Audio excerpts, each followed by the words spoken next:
I want to share with you a story about a certain woman called Catherine Lanningham.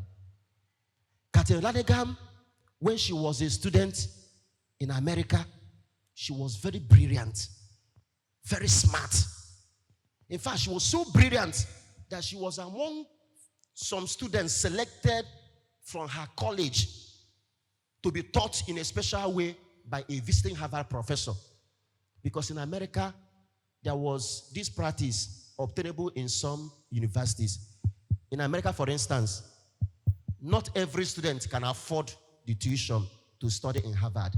Harvard is among the Ivy League colleges, very costly. For you to study a year in Harvard, you could be paying close to $60,000, which is almost 30 million plus, just to study a year in Harvard. So not many students can afford it. Now, what some universities do in America is that during summer holidays, they employ some Harvard professors who will come and use their great talent and skill to train some selected students. Now, Catherine Lanningham was among those selected to be taught creative writing. The professor came in, looked at them, very beautiful and interesting students.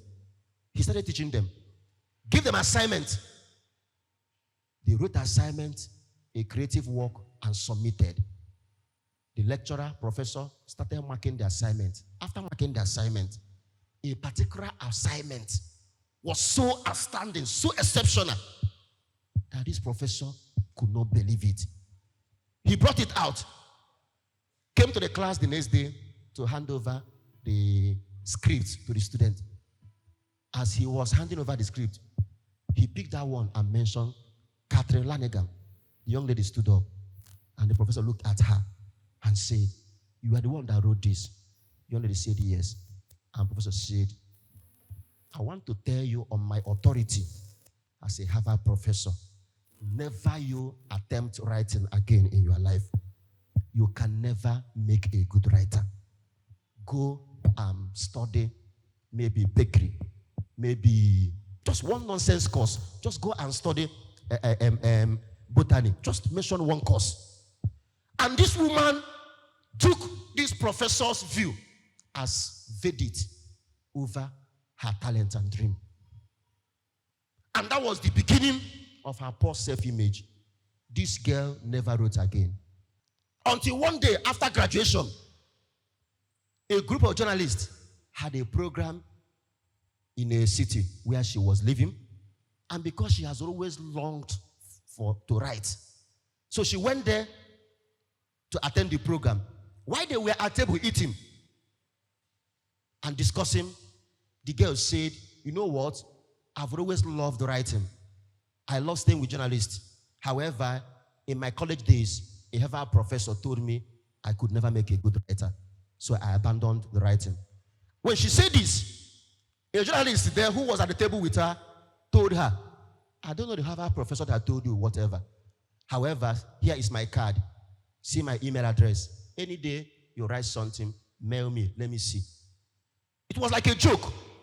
The girl went home, now a woman, and started trying her hand on something. Over time, she made up a beautiful, sizable work and sent to the journalist. Within 48 hours, the journalist got back to her and said, Catherine, you are terrific. You are a raw talent. This is about the best writing I've read in my career as a journalist. Please, as I'm dropping this call, an agent is calling you to discuss how to publish your work. This lady was, are you kidding me or what? What are you saying?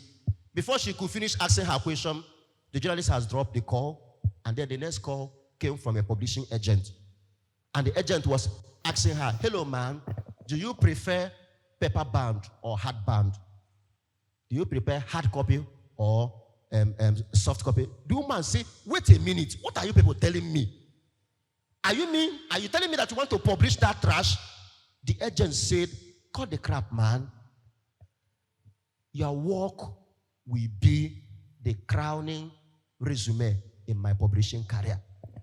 That your work will be the best work I will ever publish as a publisher. Catherine could not believe this. Today, as I'm speaking to you, Catherine Lanegam has more than 20 powerful books, novels under her belt. This was a woman who would have ended her career because a certain professor says something demeaning about her career.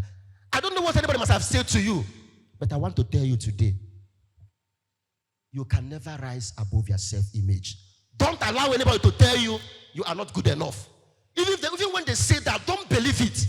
If you believe it, hey, it will continue to hold you down. It was later that a psychologist made an insight into that encounter between Catherine and that Harvard professor.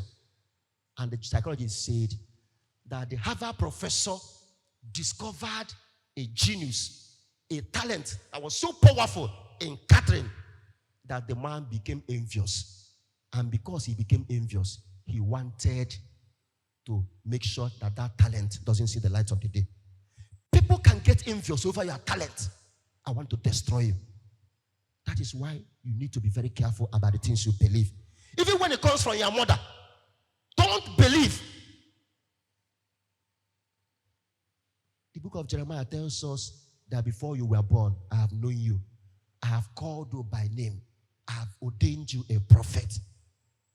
There is nobody without a gift. No wonder David will say to God, oh God, I thank you for the wonder of my being. For the wonder, for the miracle of my being. Go and read it. And then go and read Psalm 8, where the psalmist was asking God, what is man that you think about him? A mortal man that you keep in mind. A man who is less than a breath. Yet you created a little less than the angel. Never you allow any kind of negative comment to bring you down.